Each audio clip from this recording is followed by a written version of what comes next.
আসসালামু আলাইকুম। এটিএন বাংলা সংবাদে সবাইকে স্বাগত জানাচ্ছি। আমি আয়েশা হাসান। শুরুতেই বিআরবি কেবলস সংবাদ শিরোনাম। অস্ট্রেলিয়াকে 5 উইকেটে হারিয়ে টি-20 সিরিজে টানা দ্বিতীয় জয় বাংলাদেশের।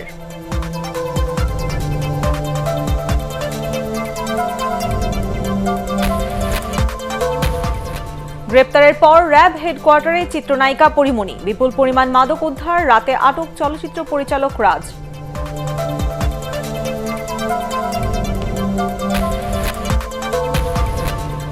$1,20,000 কেন্দ্র তৈরি, শনিবার থেকে গণটিকা, বিভ্রান্তিকর বক্তব্য থেকে সরে এলেন মুক্তিযুদ্ধ মন্ত্রী।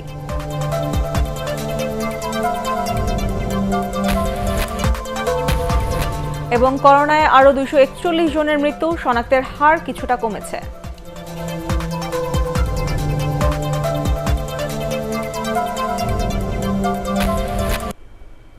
শুনছিলেন বিআরবি কেবলস সংবাদ শিরোনাম। শুরুতেই বাংলাদেশ অস্ট্রেলিয়া সিরিজের খবর।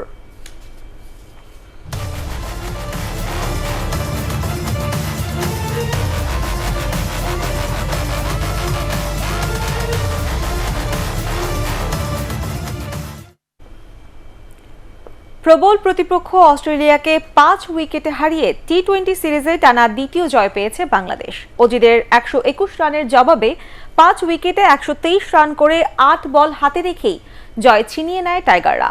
ম্যাচ জয়ী 37 রানের ইনিংসের জন্য সেরা খেলোয়াড় হয়েছেন আফিফ হোসেন। পরাগ আরমানের report. The ramp shot and it is the winning moment.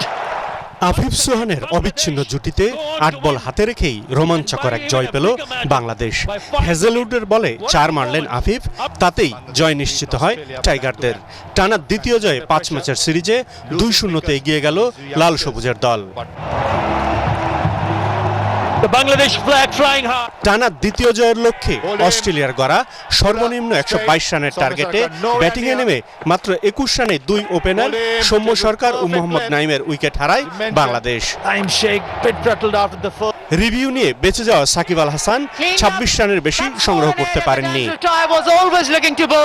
এরপর অস্ট্রেলিয়ান বোলাররা ঝড় বইয়ে দেন, তাতে মাহমুদুল্লাহ আর মিরাজ বিদায় নিলে 67 রানে 5 উইকেট হারিয়ে বিপদে পড়ে টাইগাররা। পরে আফিফ হোসেনের সঙ্গে সোহানের জুটিটা জমে যায়। এই জুটি বিচ্ছিন্ন করতে না পারার মাসুল গুনতে হয় ম্যাথু ওয়েডের দলকে। কখনো ড্রাইভে, কখনো আবার ফ্লিকে দলকে জয়ের পথেই রাখেন তারা। শেষ পর্যন্ত তাদের লড়াকু মানসিকতায় অস্ট্রেলিয়ার বিপক্ষে টানা দ্বিতীয় জয় পায় বাংলাদেশ। এর আগে দ্বিতীয় ম্যাচেও টসে জিতে ব্যাটিংয়ে নেমে বাংলাদেশি বোলিং আক্রমণে রীতিমতো সংগ্রাম করতে হয় অস্ট্রেলিয়াকে। তাতে দলের 31 রানেই সাজ করে 2 ওপেনার অ্যালেক্স কেরি এবং জস ফিলিপ। 42 বলে দলের পক্ষে সর্বোচ্চ 45 রান করা মিচেল মার্শ প্রতিরোধ গড়ে তুললেও রান তোলার গতি কমে যায়। 18তম ওভারে মুস্তাফিজ পরপর 2 বলে ম্যাথু ওয়েড ওয়েস্টন 11-এর উইকেট শিকার করলে স্লগ ওভারে রানের গতি বাড়েনি অজিদের। শেষ পর্যন্ত 7 উইকেটে 121 রানে থামে তারা। আর এই রান তাড়া করে জয় পেতে কোনো অসুবিধা হয়নি বাংলাদেশের। পরাগ আরমান, এটিএন বাংলা। ঢাকায় চলচ্চিত্রের আলোচিত নায়িকা পরিমণিকে তার 2 সহযোগী সহ গ্রেফতার করেছে র্যাব। রাজধানীর বনানীতে তার বাসায় অভিযান চালিয়ে উদ্ধার করা হয়েছে বিপুল পরিমাণ বিদেশি মদ, নতুন মাদক এলএসডি ও আইস। এর আগে নিজের ভেরিফাইড ফেসবুক পেজে লাইভে এসে পরিমণি বলেন, একদল লোক সাদা পোশাকে তার বাসায় ঢুকতে চাচ্ছে। কান্নাকাটি করে আইন শৃঙ্খলা বাহিনী ও সাংবাদিকদের সহযোগিতাও চান তিনি। আরও জানাচ্ছেন হুমায়ুন চিস্তি।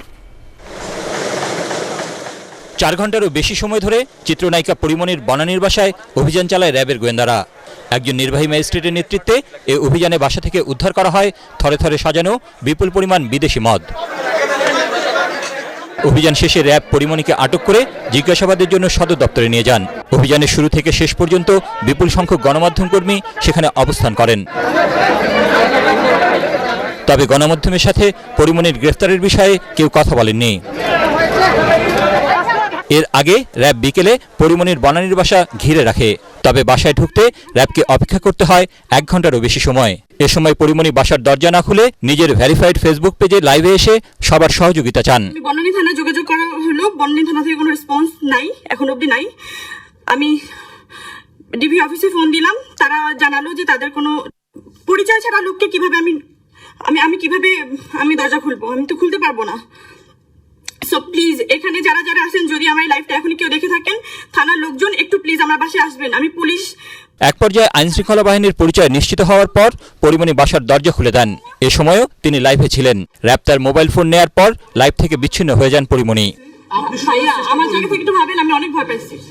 আমার কথা শুনুন, আপনি বারান্দায় দাঁড়ালে আপনি রাস্তায় দেখতে পাবেন, তাই না? হ্যাঁ, লাইভে আসি আমি। র্যাবের লিগ্যাল অ্যান্ড মিডিয়া উইংয়ের পরিচালক কমান্ডার খন্দকার আলমঈন বলেন, সুনির্দিষ্ট কিছু অভিযোগের ভিত্তিতে তার বাসায় অভিযান চালানো হচ্ছে। আপনাদেরকে এই ব্যাপারে পরে জানাবো, আমাদের অভিযান চলছে, এই প্রেক্ষিতে আপনাদেরকে আমরা আলাদাভাবে জানাবো। পরিমণি দীর্ঘদিন ধরে আলোচনায় রয়েছেন। কিছুদিন আগে ঢাকার সাভারের বোট ক্লাবে যৌন নির্যাতনের শিকার হয়েছেন অভিযোগ করে আলোচনায় আসেন তিনি। সে ঘটনায় কয়েকজন গ্রেফতারও হয়েছিলেন, তারা আবার জামিনও পেয়েছেন। এর মধ্যেই একাধিক ক্লাবে পরিমণির ভাঙচুরের অভিযোগ করেন সংশ্লিষ্টরা। সম্প্রতি রাজধানী থেকে পিয়াসা ও মৌ নামে 2 মডেল গ্রেফতার হয়েছেন। তাদের বাসায় বিপুল মদ ও ইয়াবা পাওয়া গেছে। এরই ধারাবাহিকতায় এই অভিযান বলছে সংশ্লিষ্টরা। হুমায়ুন চিস্তি, এটিএন বাংলা, ঢাকা। পরিমণিকে আটকের পর বনানীতে চলচ্চিত্র পরিচালক নজরুল ইসলাম রাজের বাসায়ও প্রায় 2 ঘন্টা তল্লাশি চালায় র্যাব। পরিমণির প্রথম ছবি ভালোবাসা সীমাহীনের পরিচালক ও রাজ মাল্টিমিডিয়ার কর্ণধার রাজকে এরপর আটক করা হয় সেখান থেকে। গুরুত্বপূর্ণ তথ্য পেয়ে রাজের বাসায় অভিযান চালানো হয় বলে জানিয়েছেন কর্মকর্তারা। তবে ওই বাসায় কি পাওয়া গেছে সে বিষয়ে পরে ব্রিফিংয়ে জানানো হবে বলে জানান তারা।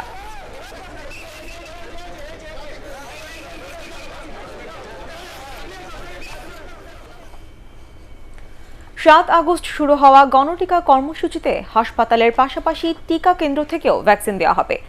সরকারের সম্প্রসারিত টিকা কর্মসূচি ইপিআই এর আওতাভুক্ত 1,20,000 কেন্দ্র যোগ হচ্ছে করোনা টিকা কার্যক্রমে। কর্মসূচির আগে এলাকাভিত্তিক মাইকিং সহ প্রচারণা চালানো হবে। রিপোর্ট করছেন মাহবুব কবির চাপল। প্রতিটি টিকা কেন্দ্রেই এখন মানুষের ভিড়। চাপ সামাল দিতে হিমশিম খাচ্ছে হাসপাতালগুলো, ব্যাহত হচ্ছে সাধারণ চিকিৎসা। তাই টিকা কেন্দ্র থেকে করোনার ভ্যাকসিন দিতে হাসপাতালগুলোকে ব্যবস্থা নেওয়ার নির্দেশ দিয়েছে স্বাস্থ্য মন্ত্রণালয়। আমরা প্রথম দিকে যেহেতু এই টিকা সম্পূর্ণ নতুন, আমরা কিন্তু সম্পূর্ণ ভালো হাসপাতালগুলোতে এটা শুরু করেছিলাম। কারণ যদি টিকার যদি কোনো পার্শ্ব প্রতিক্রিয়া দেখা যাতে সেটা সুন্দরভাবে ম্যানেজ হয়, দেখা গেছে যে কারো কোনো বড় ধরনের গুরুতর পার্শ্ব প্রতিক্রিয়া হয়নি। এই জন্য আমাদের মহাপরিচালক মহোদয় কিন্তু এই ধরনের একটা মেসেজ দিয়েছেন যে হাসপাতালগুলোকে অব্যাহতি দিয়ে যদি আমরা টিকা কেন্দ্রে নিয়ে যেতে পারি, তাহলে যে আমাদের হাসপাতালে যে স্বাভাবিক কাজকর্ম, রোগীর যে কাজকর্ম সেটা বলবৎ থাকবে এবং আমাদের কাজের কোনো ব্যাহত হবে না। গণটিকাদান কর্মসূচি শুধু হাসপাতাল থেকে সম্ভব নয় বলে সম্প্রসারিত টিকাদান কর্মসূচি বা ইপিআই বিভাগকে এর সাথে যুক্ত করা হয়েছে। এই ইপিআই বিভাগের মাধ্যমে দেশের কোটি কোটি শিশুকে বিভিন্ন ধরনের টিকা দেওয়া হচ্ছে। আগামী শনিবার থেকে 7 দিনে 1 কোটির বেশি মানুষকে করোনার টিকা দেওয়ার যে ঘোষণা দেওয়া হয়েছে সেটি কিভাবে বাস্তবায়ন করা হবে তা জানালেন ইপিআই কর্মসূচির প্রধান। যেই এলাকার মানুষকে আমরা টিকা দিব, সেই এলাকার লোকজনকে শুধু ওই দিনের জন্য 2 দিন বা 3 দিনের জন্য নিয়ে এসে আমরা তাদেরকে টিকা দিব। মাইকিং অবশ্যই আমাদের একটা অংশ, তার কারণ মানুষ এখনও কি গ্রামাঞ্চলে কি শহরাঞ্চলে মাইকিং হলে কিন্তু মানুষ শোনে। পর্যায়ক্রমে আমরা সমস্ত মানুষকে যে টার্গেট পপুলেশন লক্ষ্যভুক্ত জনগণ তাদেরকে আমরা টিকা দিতে সক্ষম হব। এ দফায় সিটি কর্পোরেশন এলাকায় মডার্না আর অন্যান্য এলাকায় দেয়া হবে সিনোফার্মের টিকা। মাহবুব কবির চপল, এটিএন বাংলা, ঢাকা। 11 তারিখের পর 18 বছরের ওপর কেউ টিকা না নিয়ে ঘর থেকে বের হলে শাস্তি, নিজের এই বক্তব্য প্রত্যাহার করে নিয়েছেন মুক্তিযুদ্ধ বিষয়ক মন্ত্রী আ.ক.ম মোজাম্মেল হক। মঙ্গলবার কোভিড পর্যবেক্ষণ কমিটির বৈঠক শেষে তিনি এই কথা জানিয়েছিলেন। এতে বিভ্রান্ত হয় সাধারণ মানুষ। ফজলে রাব্বি রিপোর্ট। মঙ্গলবার কোভিড-19 পর্যালোচনা কমিটির বৈঠকে যোগ দিয়েছিলেন মন্ত্রিপরিষদ সচিব, স্বাস্থ্যমন্ত্রী, পররাষ্ট্রমন্ত্রী, কৃষিমন্ত্রী আর মুক্তিযোদ্ধা মন্ত্রী সহ সিনিয়র সব মন্ত্রী আর আমলারা। বৈঠকে সিদ্ধান্তের কথা জানান সভাপতি আ.ক.ম মোজাম্মেল হক। 11 তারিখের পরে ভ্যাকসিন ছাড়া কোনো লোক 18 বছরের ঊর্ধ্বে কোনো লোক মুভমেন্ট করলে সে শাস্তিযোগ্য অপরাধ হিসেবে বিবেচিত হবে। নির্বাচন কমিশনের হিসাবে দেশে 18 বছরের উপরে মানুষ আছে প্রায় 11.5 কোটি। মঙ্গলবার পর্যন্ত টিকা নিয়েছেন 96 লাখের কিছু বেশি মানুষ। হাতে আছে 1 কোটির বেশি টিকা, যা 7 তারিখ থেকে 1 সপ্তাহে দেওয়ার পরিকল্পনা আছে সরকারের। এটি বাস্তবায়ন হলে 11 তারিখের পর 18 বছরের উপর প্রায় 10 কোটি মানুষ ঘর থেকে বের হতে পারবেন না। তবে সরকারের কেউ মন্ত্রীদের বক্তব্যের দায় নিতে রাজি হননি। এটি কারো ব্যক্তিগত অভিমত হতে পারে, কিন্তু এই ধরনের সরকারি কোনো সিদ্ধান্ত হয়নি। মুক্তিযুদ্ধ বিষয়ক মন্ত্রী উনার অফিস করে, কারণ উনি পুরোটা ফলো করেছেন। ক্যাবিনেট সেক্রেটারি অফিস জিজ্ঞেস করে, ওরা ভালো দিতে পারবে। জনসংখ্যার টিকার হিসাব মেলাতে না পেরে শেষ পর্যন্ত বক্তব্য প্রত্যাহার করে নিলেন কোভিড-19 পর্যালোচনা কমিটির সভাপতি। 11 তারিখের পর আইনের বা শাস্তির আওতায় আসবেন, সেটা আমরা প্রত্যাহার করে নিচ্ছি। আমাদের টিকা কার্যক্রম সমাপ্ত হয়ে যখন সন্তোষজনক পর্যায়ে আমরা এটা বলার মতো অবস্থা হবে, তখন আমরা পরে জানাবো। বক্তব্য প্রত্যাহার করা হলেও গুরুত্বপূর্ণ বৈঠকে তথ্য উপাত্ত বিশ্লেষণ ও সিদ্ধান্ত গ্রহণ প্রক্রিয়া নিয়ে বিভ্রান্ত সাধারণ মানুষ। ফজল রাব্বি, এটিএন বাংলা, ঢাকা। দেশে করোনায় আরও 241 জনের মৃত্যু হয়েছে। এ নিয়ে মৃতের সংখ্যা দাঁড়ালো 21,638 জনে। নতুন শনাক্ত 13,817 জন। শনাক্তের হার কিছুটা কম, প্রায় 28%।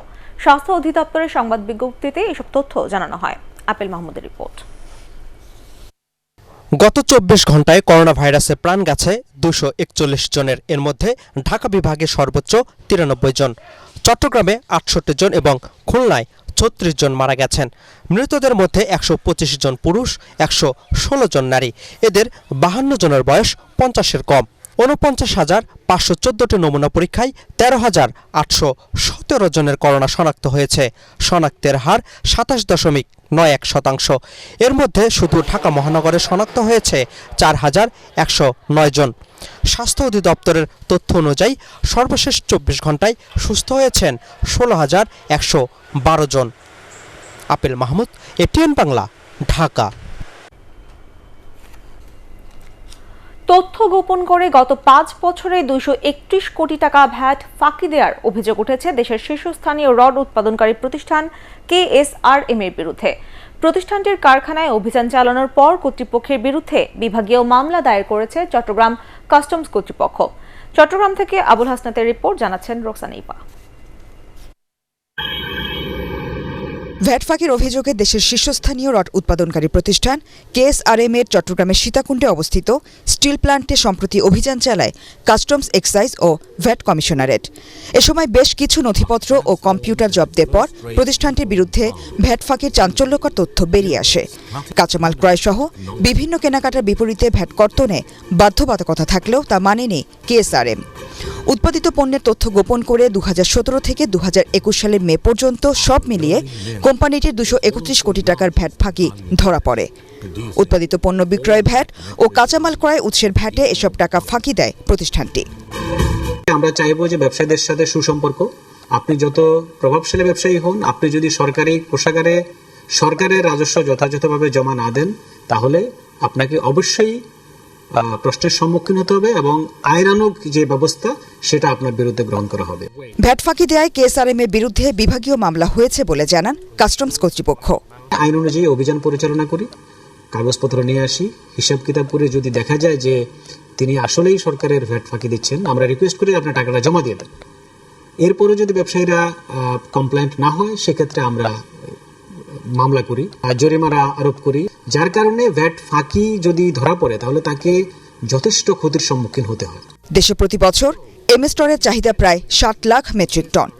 ছোট বড় মিলিয়ে 235টি কারখানা বছরে 60 থেকে 70 lakh metric ton MS rod উৎপাদন করে। এর মধ্যে প্রায় 6 থেকে 8 লাখ মেট্রিক টন রড উৎপাদন করে থাকে KSRM। Bureau report, ATN Bangla. পর্যাপ্ত ত্রাণ না পেয়ে বিক্ষোভ ও ভাঙচুর করেছে সড়ক পরিবহন শ্রমিকরা। রাজধানীর ফুলবাড়িয়া বাস টার্মিনালে এ ঘটনা ঘটায় তারা। সকাল থেকে অপেক্ষায় থাকা শ্রমিকরা অভিযোগ করে তাদের 10 কেজি চাল দেওয়ার কথা ছিল, কিন্তু বিতরণকালে তাদের হাতে 5 কেজি করে চাল দেওয়া হয়। তাতে ক্রুদ্ধ হয়ে শ্রমিকরা বিক্ষোভ শুরু করেন। ক্রুদ্ধ শ্রমিকরা সেখানে থাকা চেয়ার টেবিলও ভাঙচুর করেন। পরে পরিস্থিতি কিছুটা শান্ত হলে ঢাকা দক্ষিণ সিটি কর্পোরেশনের মেয়র ব্যারিস্টার শেখ ফজলে নূর তাপস ও সড়ক পরিবহন শ্রমিক ফেডারেশনের সভাপতি শাহজাহান খান MP শ্রমিকদের মধ্যে চাল বিতরণ করেন।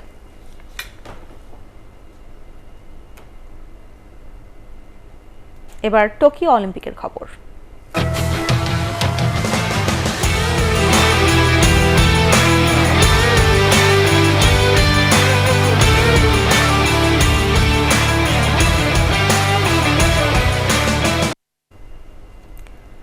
টোকিও অলিম্পিকের দ্বাদশ দিনেও পদক জয়ে শীর্ষস্থান ধরে রেখেছে চীন। 32টি স্বর্ণসহ 70টি পদক জিতে শীর্ষস্থান ধরে রেখেছে তারা। চীনের পরেই আছে যুক্তরাষ্ট্র ও স্বাগতিক জাপান। এদিকে বিশ্ব রেকর্ড গড়ে মেয়েদের 400 মিটার হার্ডলসে স্বর্ণ জিতেছেন যুক্তরাষ্ট্রের সিডনি ম্যাকলাফলিন। দৌড় শেষ করতে তিনি সময় নেন 51.46 সেকেন্ড। এর আগে রেকর্ডটিও তিনি গড়েন 51.90 সেকেন্ড সময়ে। এই ইভেন্টে রূপা জয় করেন যুক্তরাষ্ট্রেরই আরেক অ্যাথলেট দালিলা মোহাম্মদ, আর ব্রোঞ্জের দেখা পান নেদারল্যান্ডসের ফেমকে বোল। এবার পার্টেক্স খেলার খবর।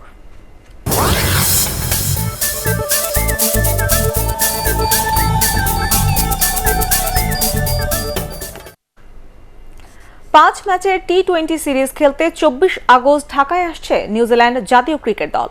বাংলাদেশ ক্রিকেট বোর্ডের পক্ষ থেকে পাঠানো এক ইমেইলে জানানো হয়, 1 সেপ্টেম্বর সিরিজের প্রথম টি-20তে মুখোমুখি হবে দুই দল। এরপর 3, 5, 8 ও 10 সেপ্টেম্বর বাকি ম্যাচ অনুষ্ঠিত হবে। দিবারাত্রির সবগুলো খেলাই হবে মিরপুর শেরেবাংলা জাতীয় স্টেডিয়ামে। স্পোর্টস ক্রীড়াঙ্গনের বিভিন্ন ক্ষেত্রে অবদানের স্বীকৃতিস্বরূপ 7 ক্যাটাগরিতে 12 জনকে জাতীয় ক্রীড়া পরিষদ পুরস্কার দেবে যুব ও ক্রীড়া মন্ত্রণালয়। প্রথমবারের মতো প্রবর্তিত এই আয়োজনের নামকরণ করা হয়েছে বঙ্গবন্ধুর জ্যেষ্ঠ পুত্র শেখ কামালের নামে। দুপুরে জাতীয় ক্রীড়া পরিষদের অনলাইন সংবাদ সম্মেলনে ক্রীড়া প্রতিমন্ত্রী জাহিদ আহসান রাসেল বলেন, প্রত্যেককে 1 লাখ টাকা ক্রেস্ট ও সম্মাননা সনদ দেওয়া হবে। আগামীতে প্রতি বছরই এই পুরস্কারের ব্যবস্থা করা হবে বলেও জানান তিনি।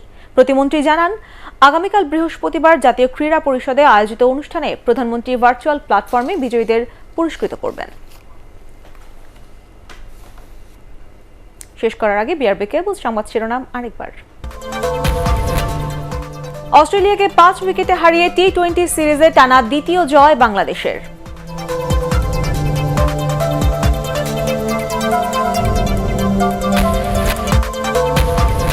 গ্রেপ্তারের পর র্যাব হেডকোয়ার্টারে চিত্রনায়িকা পরিমণি, বিপুল পরিমাণ মাদক উদ্ধার, রাতে আটক চলচ্চিত্র পরিচালক রাজ।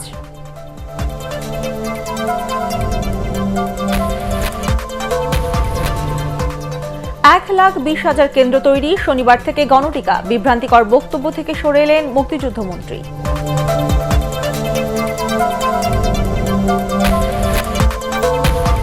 এবং করোনায় আরো 241 জনের মৃত্যু, শনাক্তের হার কিছুটা কমেছে।